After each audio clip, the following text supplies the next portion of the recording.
If you have been in personal development for any amount of time, you have heard a ton of advice. A lot of it contradicting each other. I know I have. So if you're feeling stuck in life right now, you might just have been following the wrong advice. So what I wanted to do in this video is tackle 3 common pieces of advice I see all the time. And I'm gonna help you get more clarity on how to actually move forward. Because a lot of the advice simply doesn't work. So starting with this, the correlation between motivation and progress. What a lot of people say is that once you're motivated, you're gonna make progress. But in reality, this is the real correlation. Because think about it like this. If you suck at something completely, let's say you're playing a video game and you get beaten by a boss time and time and time again. It is frustrating and the motivation sinks lower and lower and lower. But then once you start thinking like, oh hey, I use this technique and now I'm doing a lot better. Once you start seeing progress, now you're like, you know what? I can actually do this. For example, if you've been going to the gym for 2 months and now you're like, oh my God, I can now lift 80 pounds. Whereas before I could do only 40. Now you're like, oh my God, I'm improving so much, right? And that sense of I'm getting better, that is what actually motivates us. In life, it is not the end goal, the end destination that truly brings satisfaction in our lives. For example, if you have a huge goal, maybe in your career, and you hit it, you will feel fantastic, right? However, after a week or after a month, that excitement is now completely gone. And if you don't have a new mountain to climb, you reach this peak, if you're not working towards that peak over there, now your motivation starts to dwindle.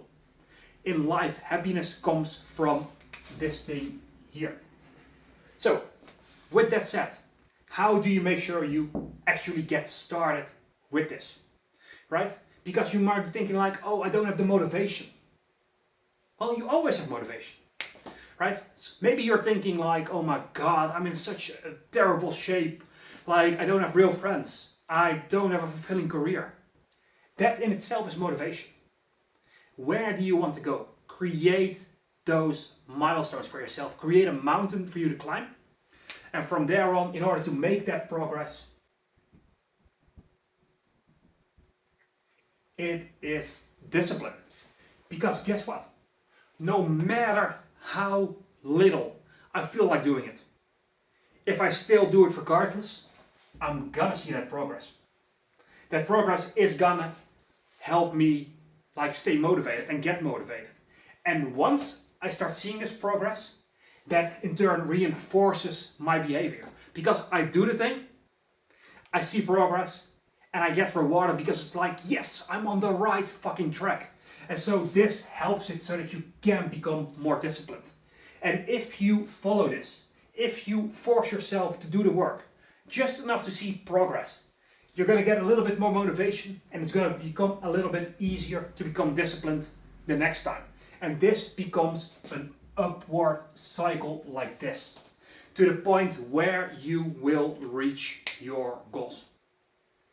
And here's the thing, if you think you have no discipline, I can assure you, you do have the discipline required to start taking action. Think about it, maybe you're playing video games a lot, and you have the motivation and the discipline to sit in front of the computer for 5 hours in a day to level up, to grind. That's fucking discipline. Maybe you start watching Netflix and you're like, oh my God, I need to finish this season today. That is discipline. Except now you need to start using it for this thing, where it moves your lives upwards instead of this negative.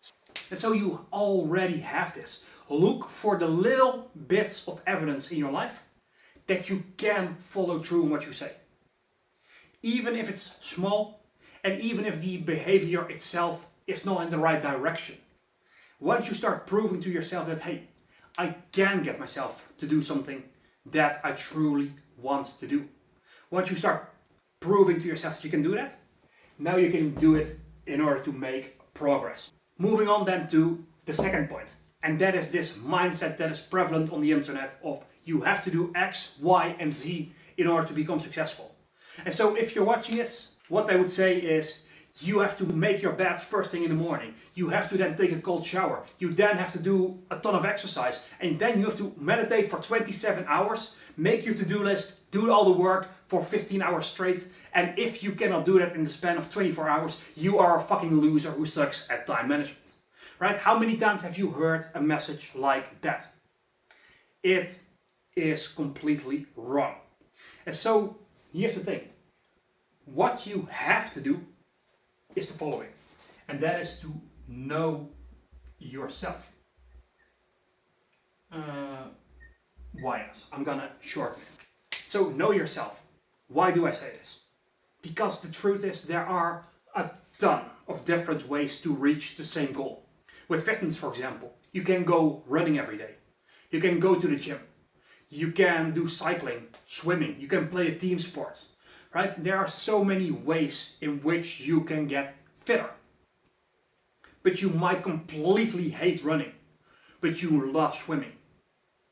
So why would you force yourself to go swimming? Because that's what you quote unquote have to do.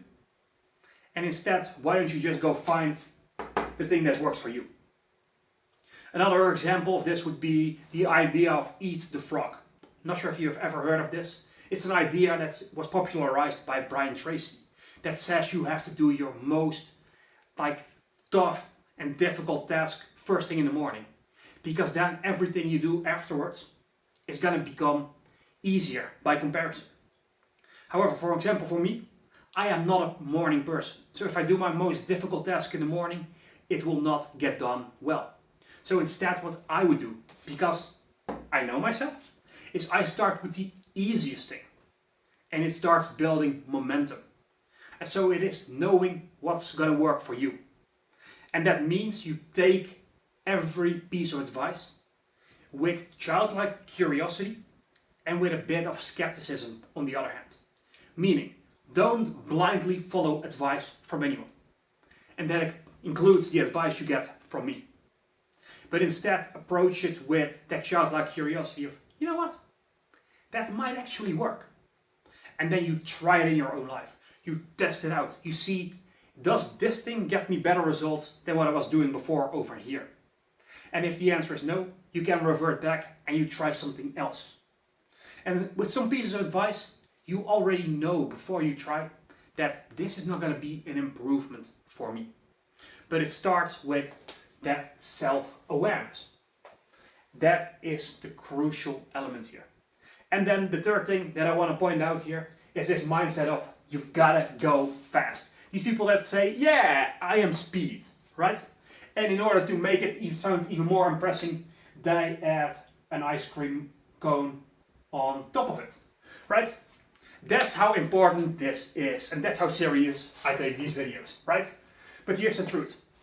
There is a song from Sia, Unstoppable, with the lyrics, I'm a Porsche with no brakes. Is that safe? Not at all, right? And so if you have a Lamborghini or a Porsche or a Ferrari, the one reason why you can go fast with these cars is because they have brakes. That's the same thing with you as a person. Yes, if you have something you're passionate about and you're working 12 hours a day, fantastic. However, if that working 12 hours a day means you only get 6 hours of sleep, you eat terrible, and you feel just burned out, no bueno, right? And so you need to also schedule in time for yourself to recover so that you can work sustainably. Meaning, in that example of working 12 hours a day, maybe you work 10, but you now have time to sleep well, to rest well, to recover, and to take your fitness more seriously. The latter is going to be way more effective because you take care of yourself. And if you do that, I can promise you, in those 10 hours, or even 8 hours in a lot of cases, you will get more done than in the 12 hours of the hustle mentality. Because if you don't have brakes on yourself, you're going to crash in the wall. You will crash up, you will burn, and you will get way further set behind. Because you didn't take the actions with moderation. Yes, go fast. Yes, learn how to use AI. Yes, learn the right techniques that will help you be more productive. But don't let it be at the detriment of your own health. Don't let it be at the detriment of your sanity. That is the pitfall to watch out for. So I love working. However, I also feel in my body, again, it goes back to knowing yourself. I know when I am at my limits and when I need to take more rest. And when you know that, when you know what? Sure, tonight I've done enough for today. I'm gonna watch my show on Netflix. Or I'm just gonna play a little bit of video games before going to bed. Or I'm going to bed now so that I can sleep for 9 or 10 hours. Because I know my body needs it. If you can say that, your productivity will skyrocket even when you're working less hours. Because it's not about how many hours you work, but about how much of yourself and about what activities you put inside of those hours. That is what truly is going to make the difference. And what also is going to help you get more out of yourself and out of life is to optimize your levels of energy, which you can do by following the advice in the video right over there. Just tap the screen or click it with your mouse if you're on a computer and watch that video next.